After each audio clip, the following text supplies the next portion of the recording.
Rwanda, Paul Kagame, condamne l'arrogance et le mépris de l'Occident après l'arrestation à Londres de son chef des services de renseignement. La population proteste contre cette arrestation.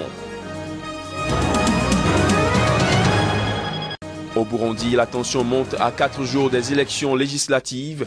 Quelques 200 étudiants se sont réfugiés à l'ambassade américaine ce jeudi, au lendemain de la fuite du deuxième vice-président du pays.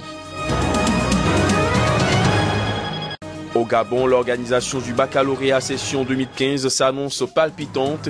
La direction générale de l'Office du bac a reçu la visite de cambrioleurs qui ont emporté une dizaine d'ordinateurs.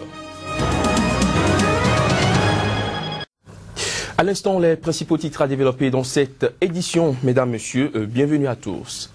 Entre 200 et 300 personnes ont manifesté mercredi devant l'ambassade britannique au Rwanda. C'était pour protester contre l'arrestation samedi à Londres du chef des services rwandais de renseignement visé par un mandat d'arrêt européen émis par l'Espagne. Les images. Sur une grande pancarte, on pouvait lire en anglais « Avilir les Africains est inacceptable ». Libérer le général Karenzi Karake, des termes reprenant ceux de la ministre rwandaise des Affaires étrangères Louise Mushikiwabo qui, après l'arrestation, avait estimé inacceptable la solidarité occidentale pour avilir les Africains. Je suis là pour manifester contre l'injustice. Je suis là pour manifester contre cette arrestation infondée. Le général avait un passeport de travail. Donc, normalement, même chez vous, on ne rate pas les diplomates. Mais il faut quand même que le respect soit mutuel. Et le Rwanda, nous n'accepterons jamais, jamais l'humiliation. Au lieu d'arrêter les FDLR qui ont commis le génocide dans ce pays et qui continuent de propager l'idéologie génocidaire au monde, c'est dommage qu'ils arrêtent les membres de l'armée qui a arrêté ce génocide.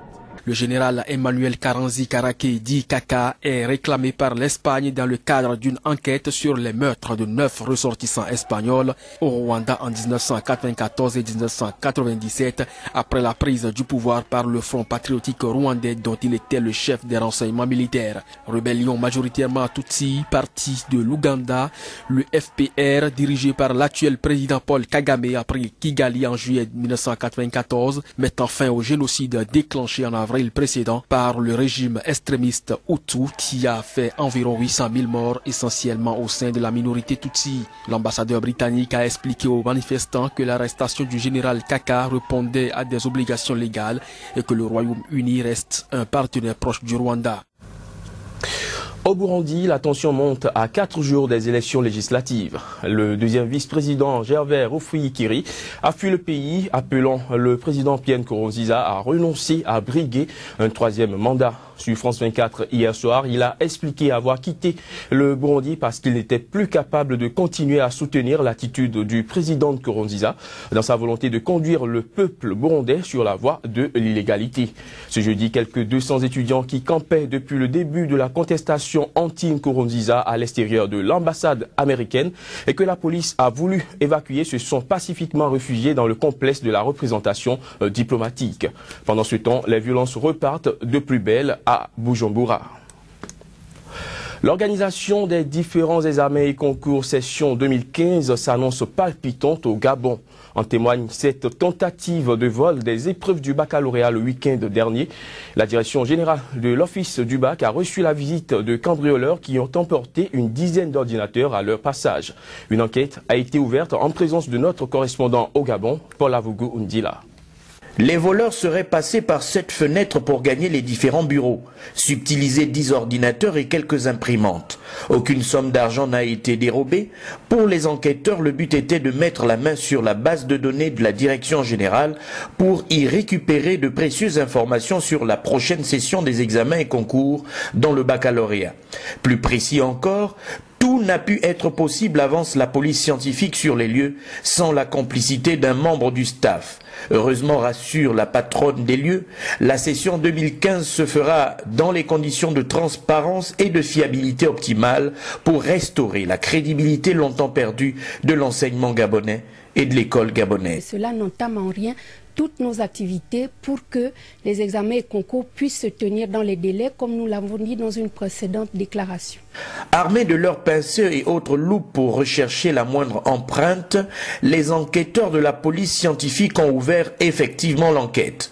Les premières conclusions viendront sans nul doute démanteler définitivement le réseau de faux diplômes qui discrédite la qualité de l'enseignement au Gabon. Marthe Foster dit attendre de pied ferme le résultat de cette enquête alors qu'on s'achemine progressivement vers le début des épreuves écrites du bac 2015. Les plus hautes autorités ont été saisies, les services spéciaux sont à pied d'œuvre et nous attendons les conclusions de l'enquête.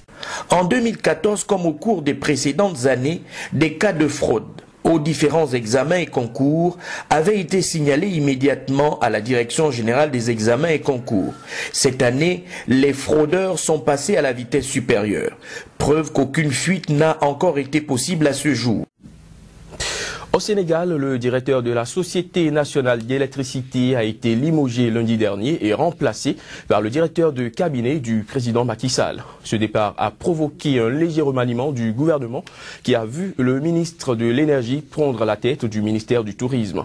Le mouvement Y en a marre dénonce un jeu de chaises musicales qui ne règle pas les problèmes et demande un vrai débat autour du problème d'eau et d'électricité dans le pays. C'est un reportage de Tchèque Bert. Le très actif mouvement de la société civile sénégalaise, Y en a marre, sort de son mutisme. Taxée d'être restée muette ces derniers temps, surtout avec la recrudescence des coupures d'électricité et d'eau à Dakar, les Y en a marristes se sont largement exprimés sur les problèmes de l'heure au Sénégal. Nombreuses sont ces questions, mais les coupures d'eau et d'électricité écœurent plus les Sénégalais. Les Y en a marristes interpellent le régime de Macky Sall. Macky Sall et son gouvernement face de la question de l'eau et de l'électricité des préoccupations majeures, comme ils le font avec le PSE ou autre chose. S'il s'agit d'aller déconstruire l'autre partie, ils savent le faire et s'ils viennent le faire. S'il s'agit de poser le débat sur un mandat hypothétique du président de la République, ils peuvent le faire. Mais on veut au moins un débat sincère sur la question de l'eau et de l'électricité. Le collectif entend développer dans les prochaines semaines un plan d'action pour fédérer le ras-le-bol des consommateurs. La réduction du mandat du chef de l'État sénégalais est aussi toujours d'actualité. Y en a marre appelle ainsi Macky Sall au respect de sa parole. Macky Sall a dit qu'il a fait 5 ans et son interlocuteur sur la question, l'interlocuteur des Sénégalais, c'est le président de la République. Il a estimé qu'il va faire 5 ans. Nous attendons qu'il crée les conditions de faire 5 ans. Nous attendons de lui simplement qu'il propose un référendum comme il l'a dit en 2016 et qu'on espère que pendant ce référendum, lui-même fera le tour du pays pour dire que je veux que vous diminuiez mon mandat et pas le contraire. Pas le contraire, et c'est cela justement le vœu de l'opposition sénégalaise. Au moins 6 personnes, dont 4 civils, ont été tuées hier à Mogadiscio dans un attentat suicide à la voiture piégée.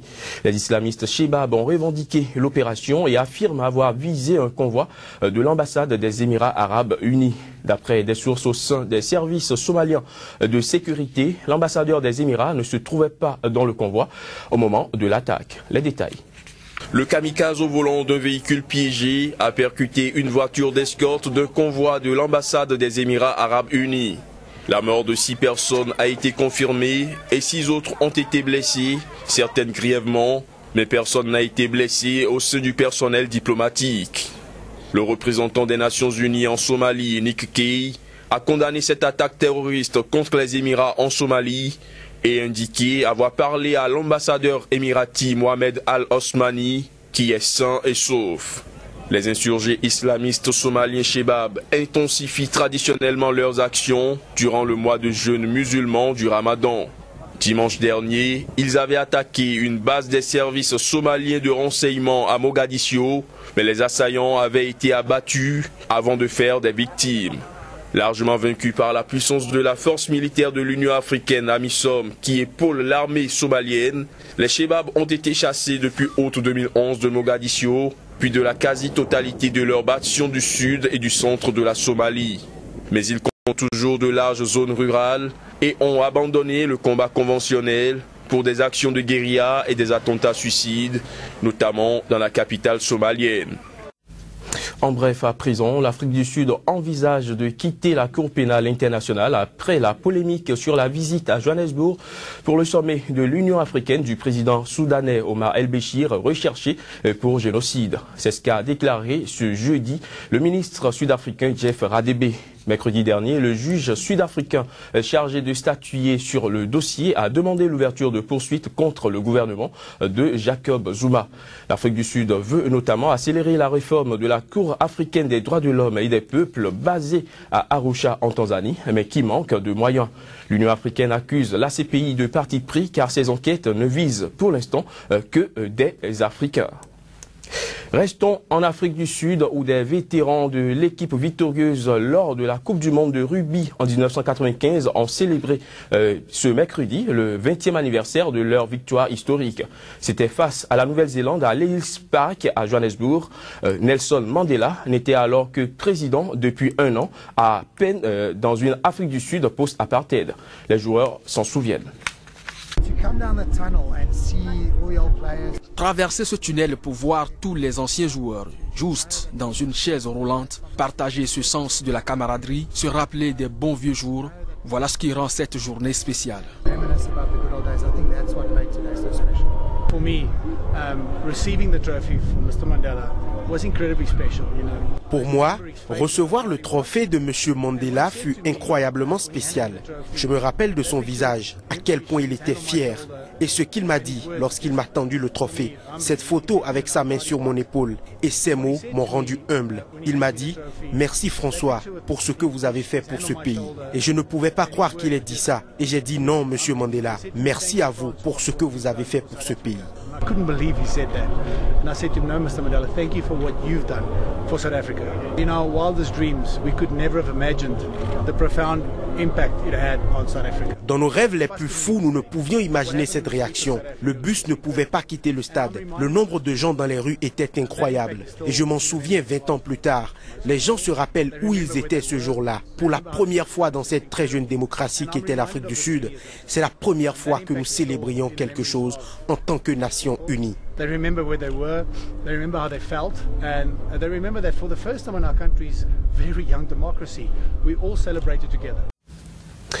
Aux États-Unis, les candidatures se succèdent. Le gouverneur de Louisiane, Bobby Jindal, a annoncé ce mercredi sa candidature à l'investiture républicaine pour la présidentielle américaine de 2016. Il est le 13e à ajouter son nom à une liste de candidats qui devrait encore s'allonger, du jamais vu dans l'histoire récente de ce pays. Reportage. Je suis gouverneur du formidable État de Louisiane et je suis candidat au poste de président du meilleur pays au monde, les États-Unis d'Amérique. Bobby Jindal l'a d'abord déclaré sur son compte Twitter. Puis, lors d'un discours devant ses partisans près de la Nouvelle-Orléans, il s'est présenté comme le seul candidat qui a écrit un scénario de remplacement à la réforme de santé Obamacare qu'il veut abroger. Très critique de la politique d'Obama contre le groupe État islamique, il est aussi opposé au mariage homosexuel et à la réforme de l'éducation. Il est temps pour les gars de Washington d'admettre la vérité. Vous ne pouvez pas faire accroître l'économie et le gouvernement en même temps. C'est l'un ou l'autre. Alors Hillary Clinton, elle veut augmenter le gouvernement à Washington. Nous voulons augmenter la vraie économie ici en Amérique. Fils d'immigrés indiens convertis au catholicisme, Bobby Jindal dirige l'État conservateur de Louisiane dans le sud depuis 2008. Il fut le premier Américain d'origine indienne à être élu gouverneur d'un État américain. Mais sa popularité nationale est à ce stade quasi nulle. Dans un sondage Wall Street Journal, NBC News réalisé mi-juin, les intentions de vote pour Bobby Jindal sont même nulles. D'autres devraient également se lancer dans la course, les primaires devant commencer début 2016. Voilà qui met un terme à cette édition, mesdames, messieurs. Merci de nous avoir